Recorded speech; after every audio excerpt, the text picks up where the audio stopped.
Assalamualaikum warahmatullahi wabarakatuh. Kami dari kelompok 5 mata kuliah Manajemen Risiko yang beranggotakan Afifah, Muhammad Fikri, dan Yunis Fitri. Di sini kami akan menjelaskan materi mengenai marketing, pemasaran, Kotler, dan Keller. Materi pertama mengenai pemasaran akan saya jelaskan. Pemasaran berhubungan dengan mengidentifikasi dan memenuhi kebutuhan masyarakat secara menguntungkan. Sedangkan manajemen pemasaran adalah seni atau ilmu memilih pasar sasaran dan mendapatkan, menjaga dan menumbuhkan pelanggan dengan menciptakan, menyerahkan dan mengkomunikasikan nilai pelanggan yang unggul. Kemudian mengenai pemasaran dan nilai pelanggan. Pemasaran juga mencakup kepuasan atas kebutuhan dan keinginan konsumen. Tugas utama dari segala jenis bisnis adalah menyerahkan nilai pelanggan untuk mendapatkan laba. Kemudian mengenai rantai nilai. Rantai nilai adalah sebuah alat untuk mengidentifikasi cara-cara menciptakan banyak nilai pelanggan, mulai dari merancang, menghasilkan, memasarkan, memberikan, serta mendukung produknya.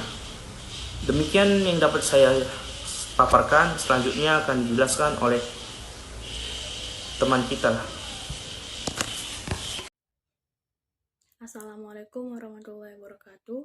Nama saya Yulisa Fitri. Di sini saya akan melanjutkan penjelasan dari teman saya. Orientasi pemasaran holistik dan nilai pelanggan. Pemasaran holistik sama pengertiannya dengan bagaimana cara merebut nilai pelanggan.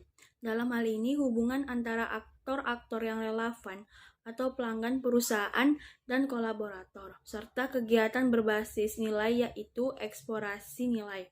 Bagaimana perusahaan dapat mengidentifikasi peluang nilai baru, penciptaan nilai. Bagaimana perusahaan secara efisien menciptakan tawaran nilai baru yang lebih menjanjikan. Penyerahan nilai. Bagaimana perusahaan menggunakan kapabilitas dan infrastrukturnya untuk menyerahkan tawaran nilai baru secara efisien. Selanjutnya, rencana pemasaran strategi dan rencana pemasaran taktis. Rencana pemasaran adalah instrumen sentral untuk mengarahkan dan mengkoordinasikan usaha pemasaran. Rencana pemasaran strategi membentangkan pasar sasaran dan proposisi nilai yang akan ditawarkan berdasarkan suatu analisa peluang pasar terbaik. Rencana pemasaran taktis menspesifikkan taktis pasar termasuk fitur produk, promosi, perdagangan, menetapkan harga, saluran penjualan, dan layanan. Selanjutnya adalah kantor pusat melakukan aktivitas perencanaan. 1. Menetapkan misi perusahaan. Yang kedua, membangun unit bisnis strategi. Yang ketiga, menetapkan sumber daya untuk setiap SBU. Yang keempat, menilai peluang pertumbuhan. Selanjutnya, kendali pemasaran. Kendali pemasarannya itu proses mengukur dan mengevaluasi hasil strategi dan rencana pemasaran serta mengambil tindakan korektif untuk memastikan bahwa tujuan telah tercapai. Sekian dari saya. Assalamualaikum warahmatullahi wabarakatuh. Selanjutnya, organisasi pemasaran melaksanakan kendali pemasaran, baik kendali operasi maupun kendali strategis. Kendali operasi melibatkan pemeriksaan yang sedang berlangsung terhadap rencana tahunan dan mengambil tindakan korektif ketika diperlukan. Kendali strategis melibatkan tinjauan strategi untuk melihat apakah strategi dasar perusahaan sudah sesuai dengan peluangnya. Kendali pemasaran melibatkan 4 tahap. Pertama, manajemen menetapkan tujuan pemasaran tertentu. Kedua, lalu manajemen mengukur kinerjanya di pasar. 3. Evaluasi penyebab berbagai perbedaan antara kinerja yang diharapkan dan kinerja yang sebenarnya. Kelima, tindakan korektif untuk menutup kesenjangan antara tujuan dan kinerjanya. Hal ini memerlukan perubahan program tindakan atau bahkan perubahan tujuan.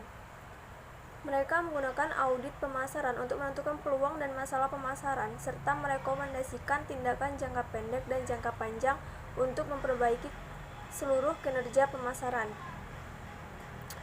Audit pemasaran atau marketing audit pemeriksaan secara menyeluruh, sistematis, independen, dan berkala tentang lingkungan, tujuan, strategi, dan tindakan perusahaan untuk menentukan wilayah masalah dan peluang serta merekomendasikan rencana tindakan agar meningkatkan kinerja pemasaran perusahaan. Komponen utama dari rencana pemasaran: 1. Rangkuman eksekutif, 2. Situasi pasar saat ini, 3. Ancaman dan peluang, 4. Tujuan dan permasalahan, 5. Strategi pemasaran, 6. Program tindakan, 7. Anggaran, 8. Pengendalian. Sekian dari saya, terima kasih.